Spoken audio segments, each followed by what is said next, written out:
Yo les trashers, est-ce que vous vous êtes déjà demandé à quoi ressemblaient les planètes hors du système solaire? Vous allez me dire que c'est sûrement décevant, de gros cailloux ou des planètes de gaz sans intérêt. Oh eh bien croyez-moi, même si on ne connaît que 3414 de ces objets sur les milliards qui existent, je vais vous en faire découvrir des choses.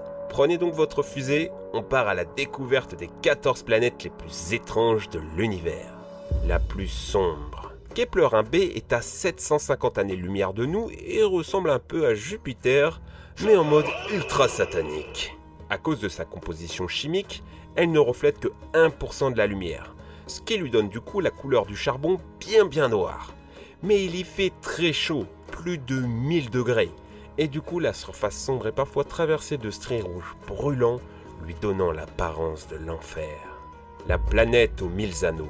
Bon, en fait, J14-7b n'a que 37 anneaux, mais ils s'étendent quand même sur plus de 120 millions de kilomètres. C'est 200 fois plus grand que ceux qui orbitent sur Saturne. Pour vous dire, si ça avait la même taille, on verrait carrément ça sur Terre. Ça nous apparaîtrait presque aussi gros qu'une pleine lune. Ce qui est impressionnant, c'est que caché au milieu de tout ça, il y a des lunes qui forment comme des petits trous dans les anneaux.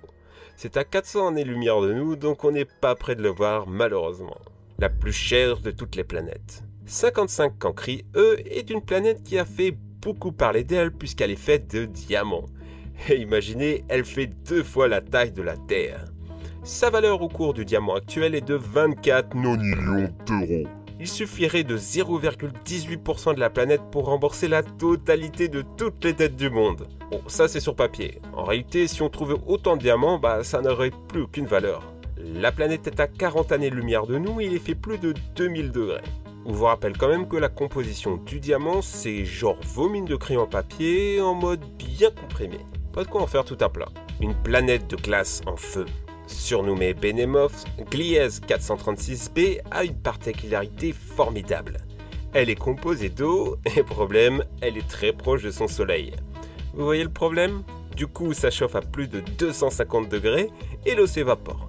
Sauf que les forces gravitationnelles sur cette planète sont si fortes que l'eau est compressée au point de se cristalliser. Elle forme une glace chaude et exotique qu'on appelle glace 10. Oui, la glace c'est pas juste de l'eau froide, il y a 16 formes de glace possibles, collectionnez-les tous. La planète des enfers. Selon les religions, on ne sait pas si l'enfer est genre très chaud ou très froid. Gliese 581c règle le problème puisque la planète a une phase qui vous carbonise en 1 seconde et l'autre qui vous gèle sur place.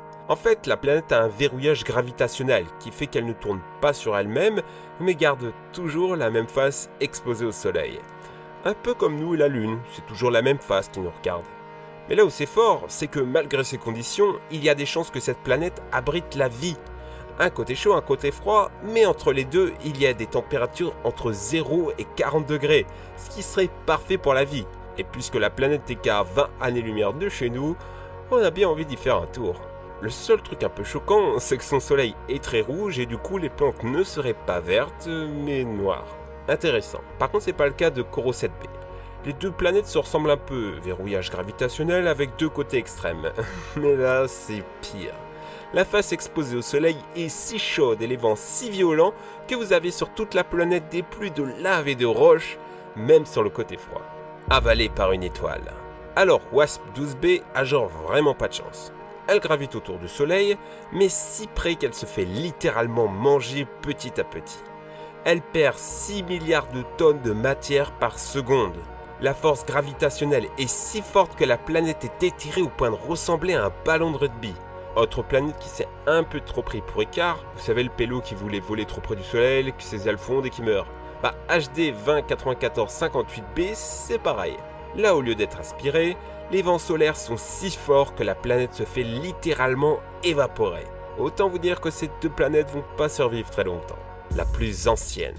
Mathusalem est une planète exceptionnelle qui défie les lois de l'astrophysique. Elle a plus de 13 milliards d'années et ne serait née qu'1 milliard d'années après le Big Bang.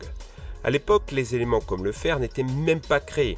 Du coup, cette planète n'est constituée que d'éléments primordiaux, de l'hydrogène et de l'hélium. Et puisqu'elle ne fait rien comme les autres, ces deux soleils sont une naine blanche à extrême densité et une étoile à neutrons. Au cas il aime. Peu de chance que l'humanité l'explore un jour par contre, puisqu'elle a plus de 12 400 années-lumière de nous. La plus seule des planètes. HD 1069-6b est un peu comme toi et moi un jour de Saint-Valentin. Perdu à plus de 300 années-lumière de nous, sans compagnon, dans les ténèbres les plus obscures. Pour vous dire, son soleil est à plus de 97 milliards de kilomètres. C'est 650 fois la distance Terre-Soleil. Bon, par contre, elle fait 11 fois la taille de Jupiter et les physiciens pensent que c'est un peu un soleil raté, genre trop petit.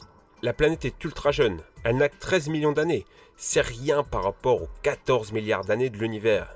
Du coup, c'est un peu un bébé dans le ventre de sa mère, un vide interstellaire en gestation.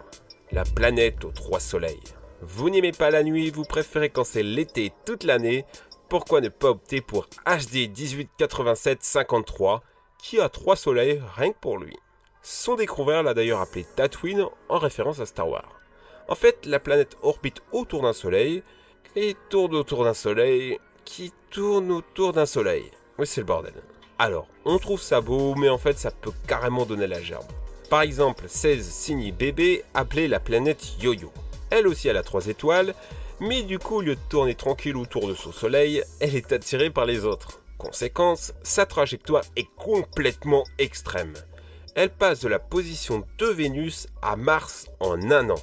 L'été est en mode bien hardcore, l'hiver est gelé, et finalement il y a 3 mois par an où tu as des conditions à peu près comme sur la Terre. Et puisqu'on parle de saisons extrêmes, je suis obligé de parler de Sweep 10 qui a une année, un tour du soleil, en 10 heures.